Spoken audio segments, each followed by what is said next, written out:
Hello everybody, so here we are today. We're gonna install uh, grease fittings because this one is bad. One of this is bad, so if we pull it out, this when we put the grease is strip out. And if you see here too, this one is come off very easy when we put the grease on. So the machine is relative new, and very quickly this grease fittings come off. So I did not know would they use it this 316 straight drive grease fittings, but I asked them how I gonna install that because I can break it, so nobody can tell me. So I buy this tool right here. I want to show you this tool, and this have the little hole on, and then I'm gonna try to see if that'll work. I don't know if that's gonna work. Looks like, yeah, looks like it's work. So all what you're gonna do is just go down like that, a little bit more,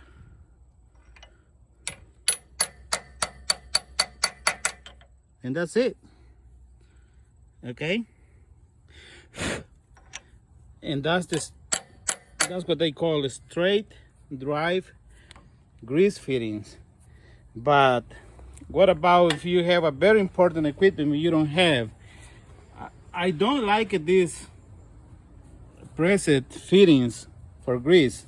I like the one they have a thread on, but unfortunately that's the way they built all the grease fittings on this machine. Is that way. When I call them, I need some replacement for this Woodmizer Lt35. So this, just ordered a bag of the they are pretty cheap at $6 at 10 pieces. They sent me this, and then just buy this one in Amazon. They call grease fitting tool. I put the description below about this tool. It's pretty good. So now we're gonna see if that'll work. Okay, now we're gonna put the green to test to see if that'll work properly. Okay, it's working fine right there. Yeah, you see, it's worked good, very nice. But I'm pretty sure pretty soon I have to change this grease fitting again, because the thread grease fittings, unless you don't break those, they good for a while, or unless you keep in grease in the machine, they keep in good and lube.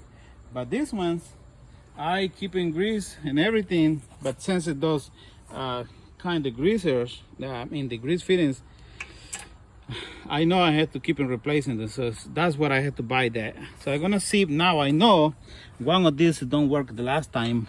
I don't know if we push them back, but I don't know if still be able to put a grease on. If not, I have to replace that. See, okay, see how this pop off right here. That's what I'm talking about. So here in this situation now, I did not mistreat in this grease fitting. It's just the way that they built this thing. So now I had to fight to take them off from the from the grease point here. So I had to find something to pull it out and replace with the new one. I'm gonna replace that one again.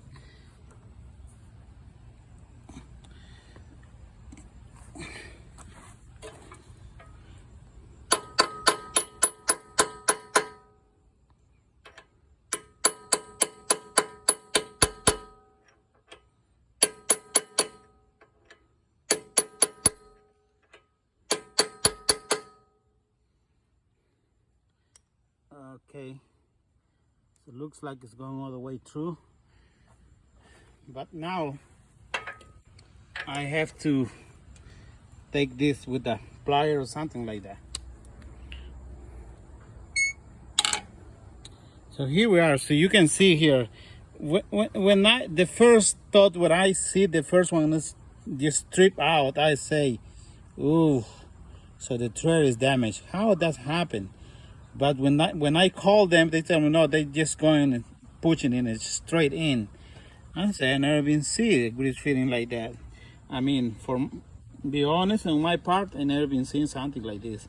I told you all the grease fittings have a threading, but it's not the case. So that's something what I discovered on this Lt35 machine, Lt35 sawmill, portable sawmill from Woodmizer.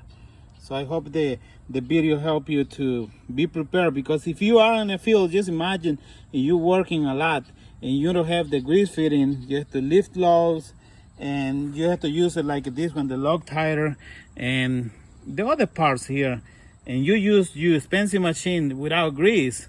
You know, the grease is cheap, but the parts are not. So I'm one of the person I like it to keep my equipment with grease all the time.